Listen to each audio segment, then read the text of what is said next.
Aula bem rápida, porém muito importante. Vamos falar agora de uma das principais leis da mecânica, a lei da conservação da quantidade de movimento.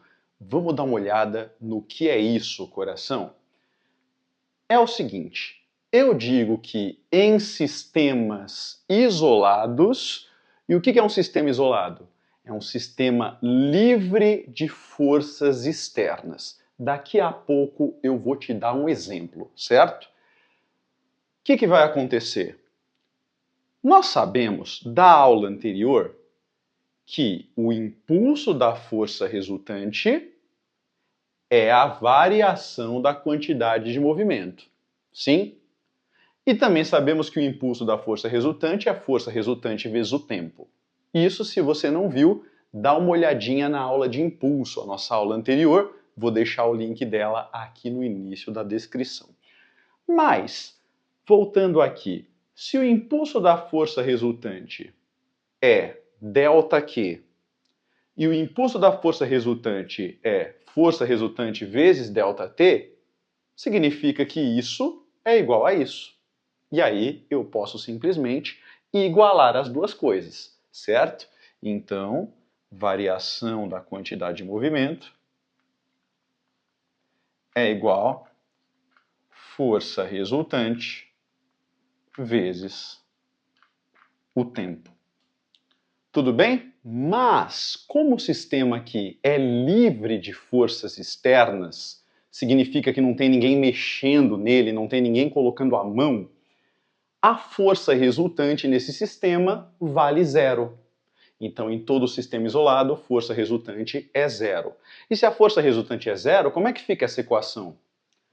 Fica ΔQ igual a zero vezes ΔT. E aí, pessoal, não interessa o valor do tempo. Está multiplicando por zero, ou seja, ΔQ é igual a zero. Tudo bem? Agora, quem que é ΔQ? Quem que é a variação da quantidade de movimento?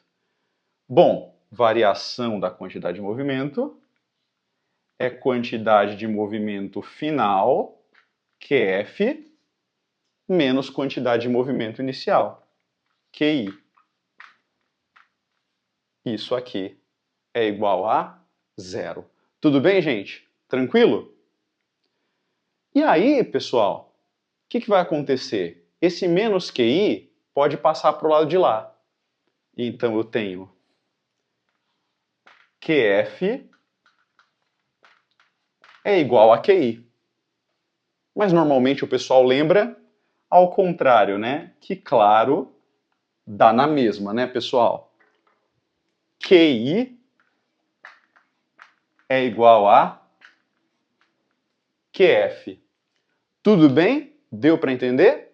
Ou seja, em sistemas isolados, em sistemas que não têm forças externas, daqui a pouco eu vou explicar direitinho o que é isso, a quantidade de movimento inicial será sempre igual à quantidade de movimento final. Por isso que essa lei se chama lei da conservação da quantidade de movimento.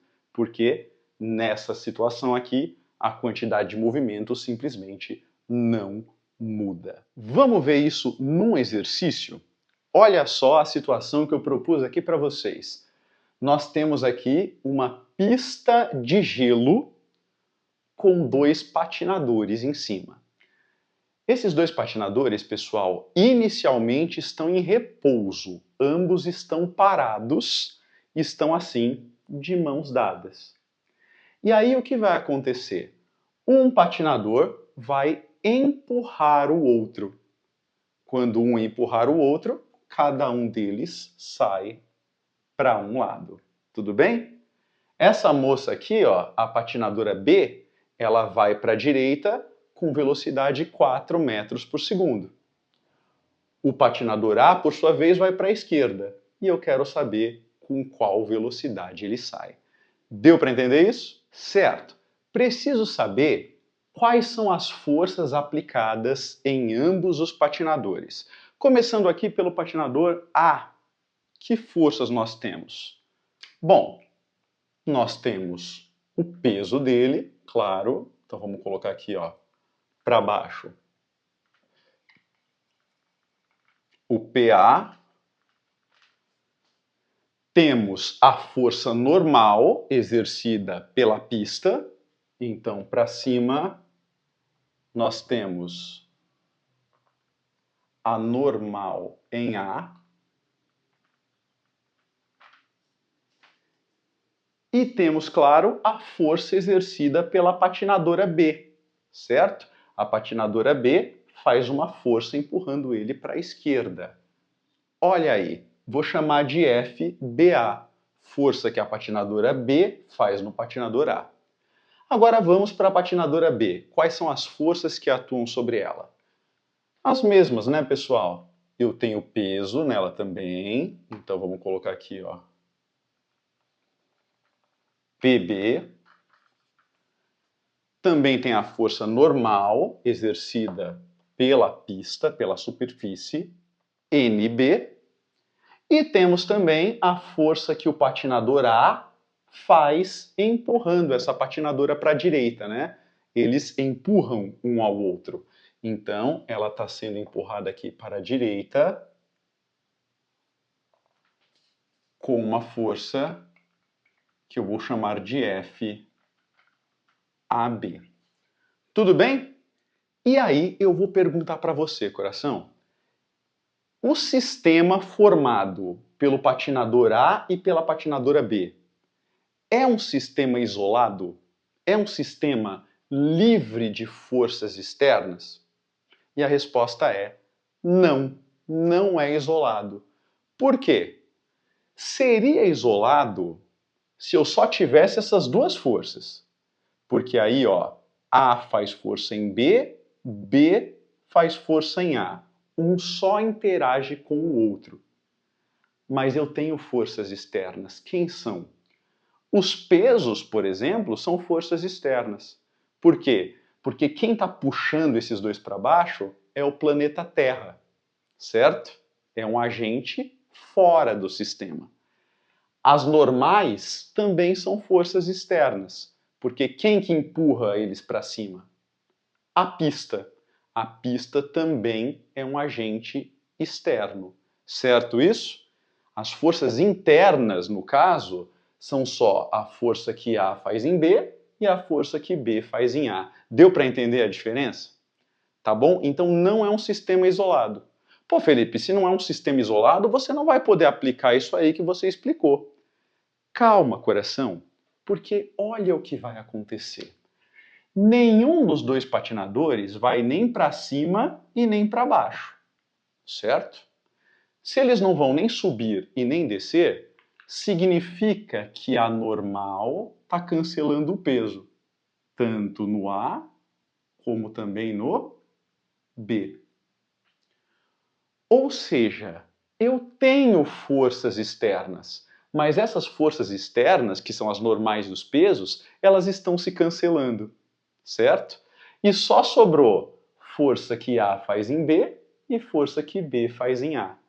Então, não é um sistema isolado, mas como as forças externas estão se anulando, é como se fosse.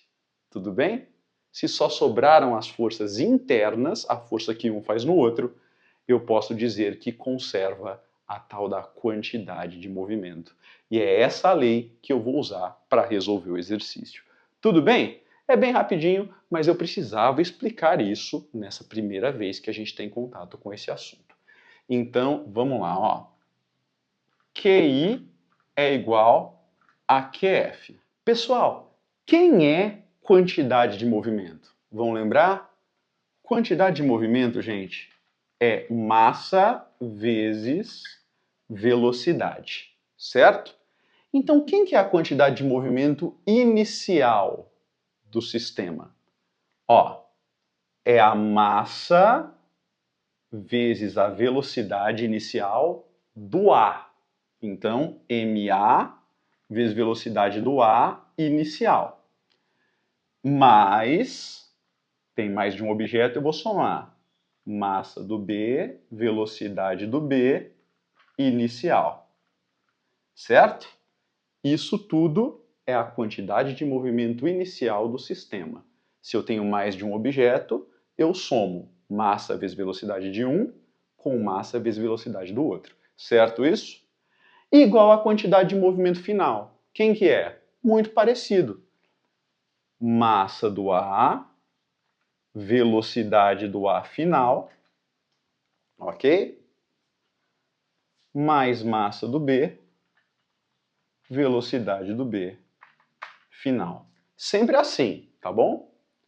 Agora, vou substituir valores.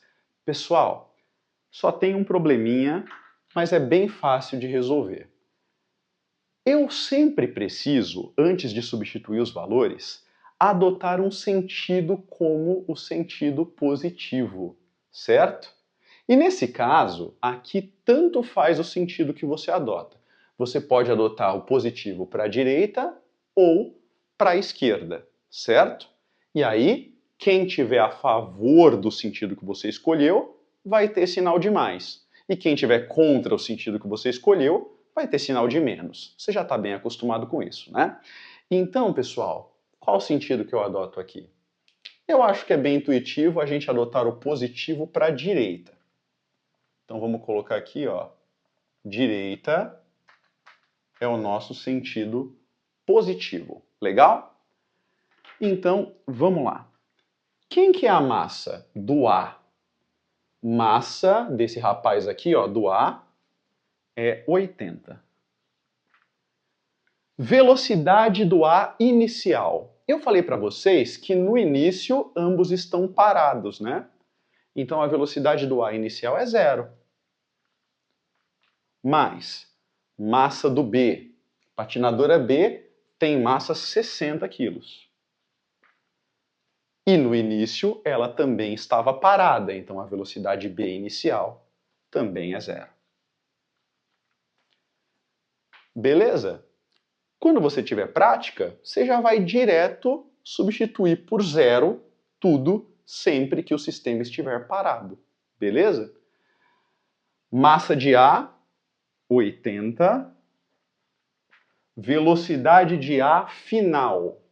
Não sei. É a velocidade com a qual ele vai sair daqui. Certo?